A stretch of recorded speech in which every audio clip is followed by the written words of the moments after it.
RK's Guyana Free Media presents for human development and national development this message.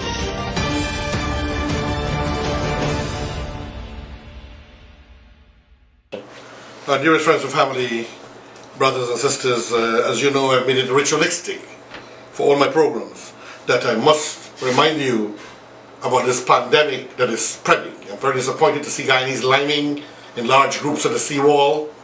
All it takes is one person to have it, knowingly or unknowingly, and they might not know that they have it, and that they could spread it. This is the danger of COVID-19. And they said as we're coming closer this year, it's going to get worse. Things are not liable to be changed very soon, ladies and gentlemen. Families are being destroyed, communities, nations, economies are being destroyed, wiped out in the world, industries, businesses. I'm begging you all, please, Guyanese citizens, to please respect. The government has been doing a pretty good job in educating, especially since the politicians stopped talking, who are in the COVID-19 task force, and they're using Shamdeo Prasad and other professionals to do their job. They've been doing a pretty good job, even when the politicians were speaking, in trying to arrest this COVID-19 in Guyana. But the discipline of the people is very wanting. And at seawalls and events like that, you need to have a special force of the police department. The very way they go after Ramjatan, rum drinking curfew legislation, they could go with this Ministry of Health legislation and instruction under the COVID-19 task force and arrest them. Walk with some buses or trucks, not too comfortable buses. Walk with some trucks and corral them like cattle as they're already touching each other. Put them together and haul them to the police station. Or you build a stockade where you keep prisoners and let them suffer there for a couple of hours or a couple of days. And that is where they will learn sense. Maripo Market is another one. Kaieteur Market is another one. On the big days, you need to go and arrest all those who are breaking the curfew law, not wearing their mask and not trying to sanitize. This is my advice to the government of the day. I'm upset with you for many things, but I'll give you credit for the good things you do. This is how I am. And the good thing you're doing with COVID-19 is trying to educate and to help. But you need to have more discipline now. And show the people that they have to have discipline, or you the government and the police have to enact your discipline on them. Remember, ladies and gentlemen, people forget to do the thumb, when they wash, they don't wash the thumb. So the thumb is usually one of the nastiest parts of your hands. If you have rings, you pull the rings forward in between, at least for about 20 seconds, in the middle here. Sometimes you wash like this, and you really don't wash the middle. So the middle here, like that, we don't wash this, we finish. So do it properly, ladies and gentlemen. Like this, move your ring, move your watch, like that, and all your exposed areas you can try to sanitize. Remember to wear your mask. And I always wear the ugliest one. Right? So, if whatever mask you get, you don't have to go find ones that match your clothes and so on. Take care of yourself, please, ladies and gentlemen, friends and families in Guyana and around the world. Dearest beloved divine friends and family, brothers and sisters in the fraternity of religions and the concourse of humanity, welcome to this RK's Guyana Free Media episode 66, the Guyana elections 2020. And it has moved from the Guyana's madness to the absolute Guyana madness. So it's elections 2020, absolute Guyana madness.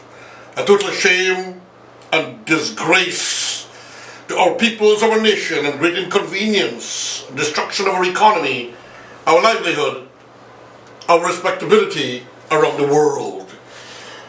simply because a set of people in power do not wish to accept the reality that they have lost the election, friends and families, brothers and sisters in Guyana and the concourse of humanity. May the peace and the mercies and the blessings of God Almighty be with one and all. I cannot understand, friends and family, why so many people who seem to be pro-governmental. I'm also pro-governmental. I'm pro-governmental for whoever wins the election credibly and properly with proper valid votes. I'm also respectful of all those who hold authority and power, especially the title of the president. So I'm not disrespectful to anybody, and I will never be rude or pompous. But the fact remains that Guyana is in a state of shame, degradation, and has been manipulated. The people and some of their supporters who are known to like to misbehave are being fed wrong information so they can make trouble and worries mostly on the simple and the decent people of Guyana who don't like to make war or fight. It appears that some people are heading towards what was, I recall when I was a little boy, there was something that was established by a man of power with a dictatorial personality, something that was called the X-13 plan, which was set in place in a manner to try to see whether they could exterminate a section of the Guyanese population. I hope this is not happening again. I hope they're not resurrecting that, but you see a particular set of people moving with the warlord who seems to wish to want to decimate and to destroy and to break Guyana and make us a pariah nation, pariah state, one of degradation around the world. There are peoples living overseas currently, and those of us who will have to travel will be looked upon in total degradation and shame. Friends and families, ladies and gentlemen, it seems the future is tough. It seems the future is hard for Guyana, as the set of people in power do not seem to mean to want to ever give up regardless of what's going on, like they're prepared for the big fight, for the long haul, as if they will live forever. So the few who are eking out the wealth of Guyana and investing in all kinds of things and putting properties and lands and money and valuables into certain people's name and accounts, they want to continue to do that as if they will live forever, as if they will be like the pharaohs.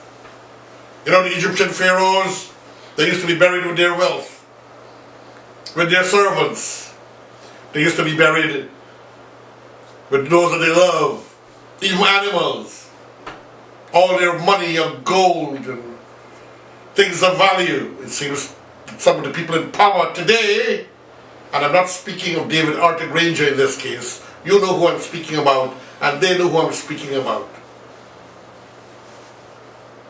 I'm not speaking about a gentleman, Carl Greenwich.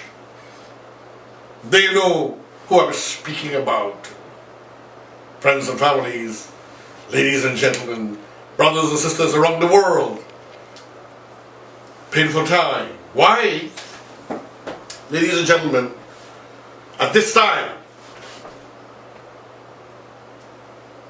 Chief of Staff Brigadier West was removed from his appointment. He got on leave.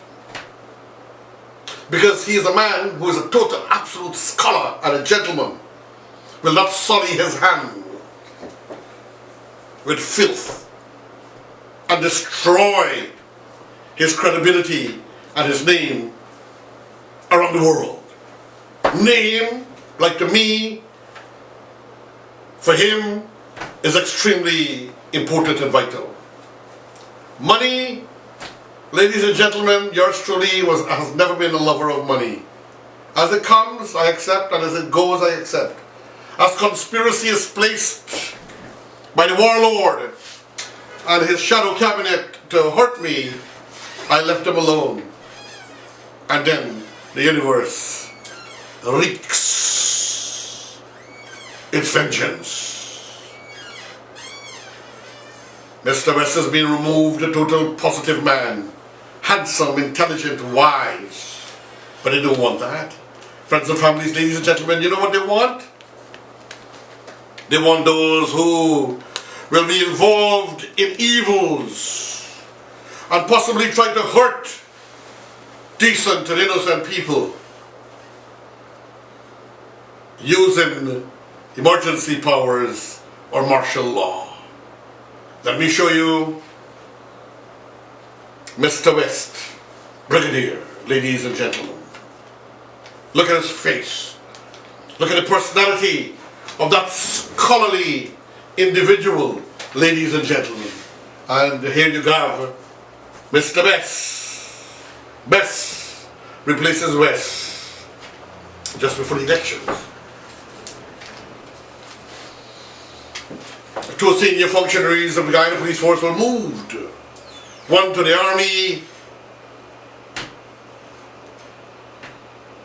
and one to the behest and control of the ministry or minister of the presidency. Because why?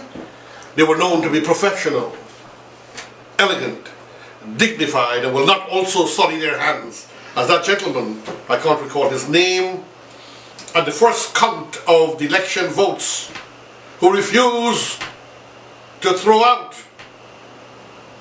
a respected member of the commission, the GCOM, says Garage.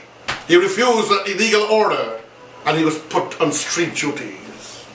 Ladies and gentlemen, what has Guyana become? Where are we going? What is the future of our country? Me, a lover of Guyana, oh God, a respecter of religions and humanity, beg, oh my Lord, my Father, my Allah, my Yahweh, my Elohim, my own. Where do we go? What is the future of this country? Back now and now to the readings, ladies and gentlemen, being taken from Guyana Times and from the Kaieteur News. Taken from Guyana Times, June 30th, 2020, APNU and AFC damaging credibility of Guyana on the international stage. And I concur. According to President-elect Doctor, and the man has two doctors, so I say Doctor Irfan Ali, or Dr. Square Irfan Ali. Actions show, according to his words, they do not have interest of country at heart.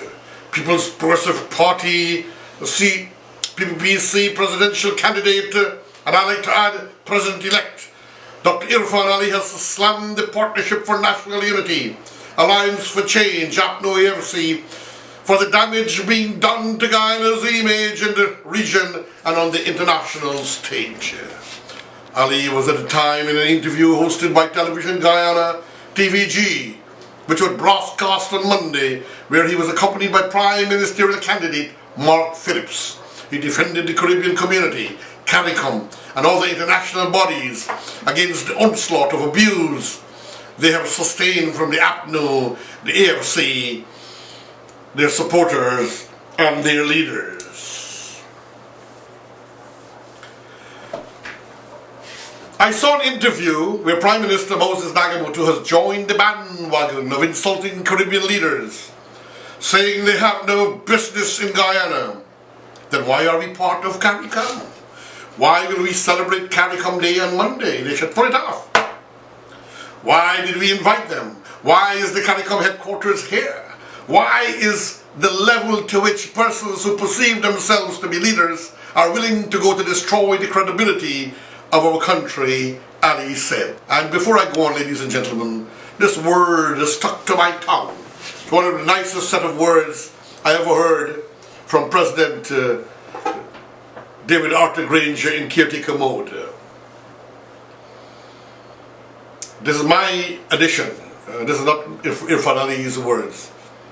In which President David Arthur Granger, acting at the moment, with due respect, he's still the president, in which he described the CARICOM as the most legitimate interlocutor.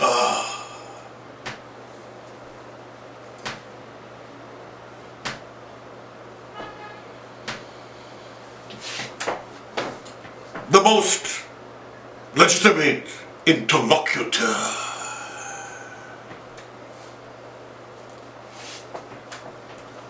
This guy went on to say, and back to the article, this guy went on to say the international community has expressed bias, and he's speaking about Nagamutu, by speaking out and speaking the truth.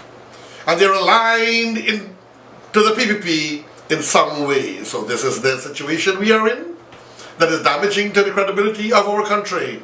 I think to a large extent it is embarrassing to those leaders who are carrying this narrative. Some of them don't have the credibility or the ability to be embarrassed, he added. A case in point is the deluge of personal attacks from APNU and AFC supporters, which were meted out on CARICOM chair Mia Motley after she made a broadcast in which she was critical of Guyana Elections Commission GCOM Chief Elections Officer Keith Lowenfield, arbitrarily dumping hundreds of thousands of votes and manipulating the election result in the coalition's favour. During her broadcast, Motley had made it clear CARICOM would not tolerate one of its members going rogue and reflecting badly on the organisation. Nor is she alone, as APNU and AFC supporters have also attacked representatives of the international community, who have been clear in calling for the will of the people to be respected. Despite these events, the APNU and AFC is yet to issue a statement denouncing these attacks and calling for them to be stopped.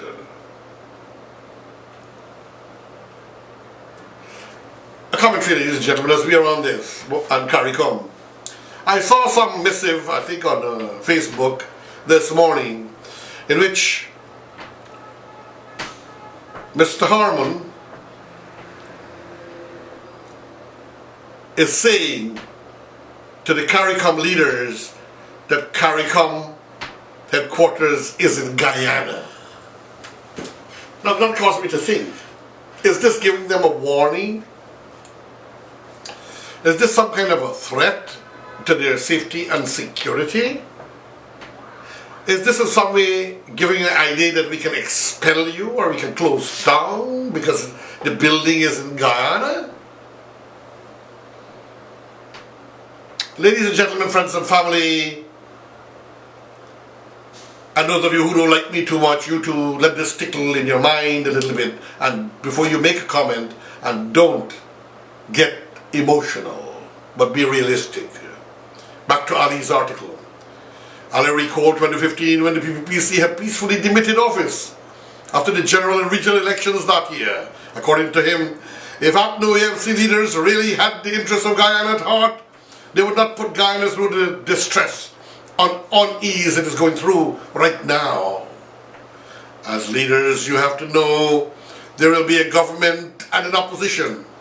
In 2015, when we sat down after the elections, although we had an election petition filed, the leadership did an internal review of ourselves, our performance, and then we outlined a clear strategy of where we had weaknesses, where were the areas of strength, and what we had to do to ensure we gained the confidence of more Guyanese. He added that the 2020 result is the test of where we operate. But what we are seeing is a level of responsibility from leaders, a small cabal of power-hungry and thirsty individuals who can never say they have the interests of Guyana at heart because they're damaging our interest and credibility everywhere, every day. At a time when the United States has made it clear that sanctions are possible of APNU and AFC flouts democratic principles, Ali pointed out the destruction sanctions can have on Guyana's economy. In fact, Ali noted that the mere threat of sanctions can impact Guyana's image globally. when our country is threatened with sanctions, it has severe implications to your country's credibility in terms of the way investors, financial institutions look at your country, the way in which bodies responsible for the rule of law, money laundering, you are looked at in a totally different way just by the threat of sanctions, Ali said. At a time when we'll have to mobilize financing from financial institutions. If this little grouping believe that this country can live through sanctions, they are crazy. Every single citizen, business, aspect of our lives will be affected. Foreign investment will dry up. These are the things that can cripple our economy. With this in mind, ladies and gentlemen, I keep appealing to Guyanese. This is my personal commentary, is to start growing your own food, your own chickens, yard and white chickens, ducks. Plant some cassava, edo, sweet potato. Be able to reap your stuff. And watch out for those particular set of people who like to be involved in pre-dawn larceny and steal your stuff. We know who those people are in our communities and our neighborhood. We must be very careful. And they come in all forms because they're lazy to grow their own food. Back to the article. I'm trying to get you to be self-sufficient, ladies and gentlemen. A number of persons have been calling on President David Granger to concede that he lost the elections, from political analysts to powerful diplomats, politicians in Washington. So only on Friday, the chairman of the United States Senate Foreign Relations Commission on Western Hemisphere, Transnational Crime, Civilian Security, Democracy, Human Rights and Global Women Issues, Marco Rubio, wrote a missive urging President Granger to concede on elections defeat.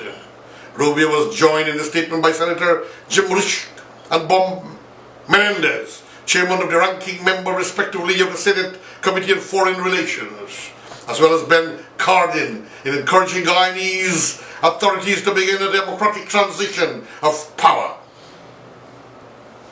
Yes, excuse me, ladies and gentlemen, this is fine. In encouraging Guyanese authorities to begin a democratic transition of power that reflects the results of the March 2nd general and regional elections. In response to all these entreaties for Granger to concede, APNU AFC campaign manager Joseph Harmon has said that is not going to happen. I repeat, APNU AFC campaign manager Joseph Harmon has said that is not going to happen. APNU AFC campaign manager Joseph Harmon has said that is not going to happen. So ladies and gentlemen, let that rest in your minds for a while, including those who like my reading and those who don't. And I don't know why my readings are upsetting some people so much. I'm getting some cuss because they don't want me to read. I'm reading from the newspapers and I've given a few positive comments in between, and all of it has to do with patriotism, love for fellow citizens and people of religions, and regardless of politics. But some don't like me reading this, especially those who appear to be supporters of APNU. Not all, just a very few. Most of the people in the APNU AFC are accepting the reality and they know the truth. It's just a few rebellious ones who for some reason don't want to change and want them to perpetuate themselves in power. Taken from Kaieteur News, June 29, 2020, Nandlall calls out Dr. Alexis for alleged breach of legal ethics ahead of CCJ ruling. Friends and families, recently Dr. Alexis, a man who is highly regarded in jurisprudence internationally and in the CARICOM, a man who's actually responsible for the employment of judges. And we know how things happen in Guyana, and we have seen how the power brokers, those who are in charge, have been doing. If a member of the PN's Public-Private Sector Commission makes a comment against them, they find some former chairman or president to make a contrasting comment. Everything anyone do, you can see how they move to try to find someone who will make a contrasting, and therefore based on those behavioral pattern and style, we can see that Dr. Alexis was contacted clandestinely, maybe hired privately, and that he gave at the time in the most sub judice, some pronounce it sub judice manner, when the court is about to make a decision, to get his point of view across, as if to dictate to the judges of the Caribbean Court of Justice. But some people are beyond that. Recall in the Guyana Court of Appeal, one person, when they were talking and giving what can be contrived as a decision that was not well placed, the voice was trembling and shaking. This is what happens with the body when you tell lies, and that's why the lie detector test can catch you. Former Attorney General Nandlall has raised concerns over what he describes as clear violations of several legal principles perpetuated by Grenadian Queen's Counsel Dr. Francis Alexis, with his involvement in Guyana's elections recount case before the Caribbean Court of Justice. The Grenadian-born legal scholar who currently holds the position of Deputy Chairman of the Regional Judicial and Legal Services Commission, the body which appoints judges to the CCC. I repeat, the body which appoints judges to the CCJ. The body which appoints judges to the CCJ, for him to make a pronouncement and give an opinion of this manner, that the case can't hold water, so to say, with the judges and with the court, is a very serious contradiction of his appointment and his reputation and his name, to my opinion, which will now be going down the gutter.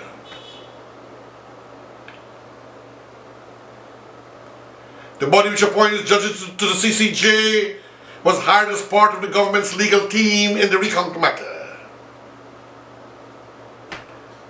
So he was hired as part of the government's legal team in the recount matter. What is this?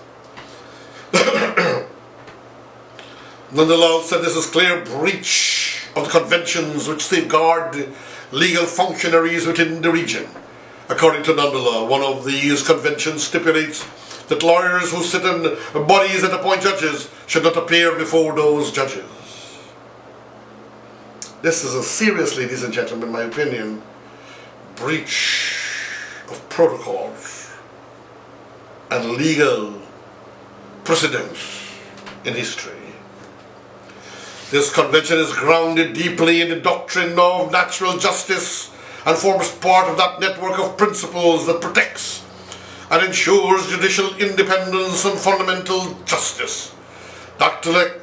Alexis, in my respected view, has egregiously violated these principles, the lawyer said. He stated that not only does a conflict of interest exist, but as a party involved in the matter, Dr. Alexis has unwisely commented on the outcome of a live matter, which is also a clear breach of the sub judice rules. Dr. Alexis was recently quoted in another section of the press commenting extensively on the likelihood of a successful outcome of the case set for hearing next Wednesday.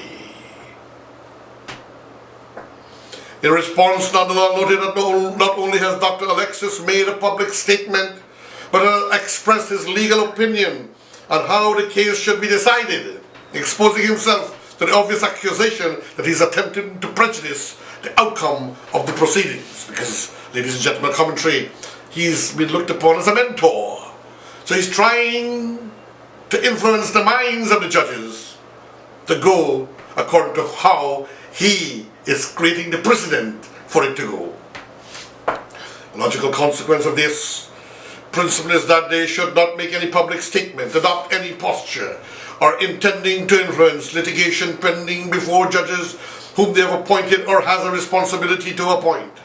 An ordinary citizen who violates the sub judice doctrine is likely to be hauled before the courts for contempt. Dr. Alexis is not an ordinary citizen in this regard. He has done much worse. The truth is, he should never have appeared in the proceedings in the Court of Appeal of Guyana, knowing of the likelihood of it journeying to the CCJ. His entire involvement in this case is highly reprehensible and must be condemned, the lawyer added.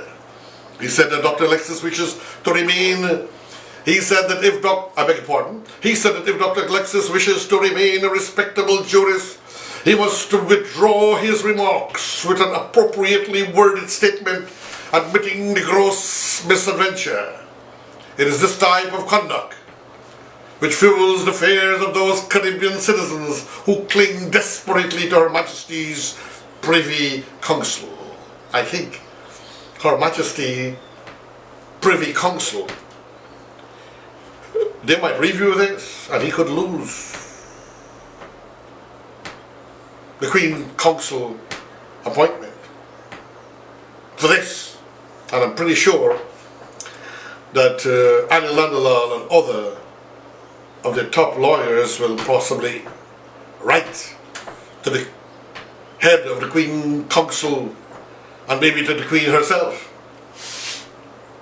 I recall the fact that the CCJ had no difficulty in rejecting Dr. Alexis' arguments in the Guyana Court of Appeal in the no confidence motion cases, where he submitted that the term majority means absolute majority in Article 106 of the Constitution of Guyana, which shows then also that he's really not such a good presenter of cases. But we know lots of lawyers, many lawyers, most lawyers, they know they will lose the case, but they go because it's a business.